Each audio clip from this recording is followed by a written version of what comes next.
آج میں جس موضوع کو لے کر حاضر خدمت ہوا ہوں وہ ہے سیرت امام الانبیاء صلی اللہ علیہ وسلم۔ سامعین گرامی، ہر نبی کی ولادت پہلے ہوئی، تعارف بعد میں ہوا، مگر امام الانبیاء صلی اللہ علیہ وسلم کی سیرت اور تعارف آپ کی ولادت بسعادت سے ہزاروں سال قبل شروع ہوا۔ قرآن کریم اس بات کو یوں بیان کرتا ہے، سورہ آل عمران آیت نمبر 81، وَإِذْ أَخَذَ اللَّهُ مِيثَاقَ النَّبِيِّينَ لَمَا آتَيْتُكُم مِّن كِتَابٍ وَحِكْمَةٍ ثُمَّ جَاءَكُمْ رَسُولٌ مُصَدِّقٌ لِّمَا مَعَكُمْ لَتُؤْمِنُنَّ بِهِ وَلَتَنصُرُنَّهُ۔ اللہ نے تمام انبیاء کو عالم ارواح میں جمع کیا اور ان سے ایک وعدہ لیا کہ ایک رسول آنے والا ہے، اگر آپ نے ان کا زمانہ پایا تو ان کی مدد بھی کرنی ہے، ان پر ایمان بھی لانا ہے۔ امتی مکلف ہے نبی پر ایمان لانے کا، اور نبی مکلف ہے امام الانبیاء پر ایمان لانے کا، جس کا ذکر اس آیت میں کیا گیا۔ آگے چلیے، آپ کی سیرت اور تعارف آپ کی ولادت سے پہلے تورات و انجیل میں لکھا ہوا پایا، جسے قرآن کریم سورہ اعراف آیت نمبر 157، الذین یتبعون رسول النبی الامی الذی یجدونہ مکتوبا عندہم فی التوراۃ والانجیل میں ذکر کرتا ہے۔ اس نبی امی کے اوصاف و کمالات تورات و انجیل میں لکھے ہوئے پائے جاتے ہیں۔ امام الانبیاء آئے بعد میں، مگر آپ کا تعارف پہلے کیا جا رہا ہے۔ سامعین گرامی، تمام انبیاء صرف نبی تھے، ہمارے نبی امام الانبیاء بن کر آئے۔ سنن ابن ماجہ کتاب الفتن حدیث نمبر 7704 میں امام الانبیاء صلی اللہ علیہ وسلم کا ارشاد مبارک یوں نقل کیا گیا ہے، انا آخر الانبیاء وانتم آخر الامم۔ سامعین حاضرین، توجہ کیجئے، امام الانبیاء کا لقب پورا کرنے کے لیے سفر معراج میں بیت اللہ سے بیت المقدس تک زمینی سفر کرایا گیا، پھر بیت المقدس میں تمام انبیاء کو جمع کیا اور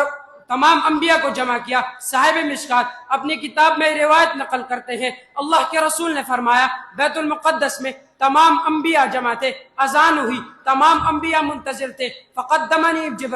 جبرائیل امین نے میرا ہاتھ پکڑا، امامت کے لیے مصلی پر کھڑا کر دیا، اور وہ عہد و وعدہ جو عام انبیاء سے عالم ارواح میں لیا گیا تھا اس کی عملی تصویر پیش کی گئی۔ تمام انبیاء مقتدی تھے، آپ امام الانبیاء بن کر امامت فرما رہے تھے۔ شاعر یوں گویا ہوا، نماز اقصیٰ میں جب پڑھائی تو انبیاء اور رسل یہ بولے، نماز اقصیٰ میں جب پڑھائی تو انبیاء اور رسل یہ بولے، نماز ہو تو نماز ایسی، امام ہو تو امام ایسا۔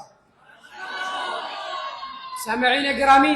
1,24,000 کم و بیش انبیاء علیہ السلام تشریف لائے، مگر کسی نبی کی تعلیمات و شریعت محفوظ نہیں۔ تعلیمات تو تعلیمات، انبیاء کے نام بھی محفوظ نہیں، سوائے ان 25 ناموں کے جسے قرآن کریم نے ذکر کیا، مگر امام الانبیاء کے کیا کہنے۔ آپ کی صرف سیرت نہیں بلکہ زندگی کی ایک ایک ادا کو محفوظ کرنے کا اللہ نے غیبی انتظام فرمایا۔ سیرت کی کتابیں کھولیے، امام الانبیاء کا بچپن کتابوں میں محفوظ، امام الانبیاء کی جوانی کتابوں میں محفوظ، امام الانبیاء کے اعطائے نبوت سے پہلے کے ایام کتابوں میں محفوظ، امام الانبیاء کے اعطائے نبوت سے بعد کے ایام کتابوں میں محفوظ، امام الانبیاء کی 11 تلواریں، 11 کے نام کتابوں میں محفوظ، امام الانبیاء کی 6 کمانیں، 6 کے نام کتابوں میں محفوظ، امام الانبیاء کی 7 ذرائع، 7 کے نام کتابوں میں محفوظ، امام الانبیاء کی 4 ڈھالیں، 4 کے نام کتابوں میں محفوظ، امام الانبیاء کی 2 میگزین، دونوں کے نام کتابوں میں محفوظ،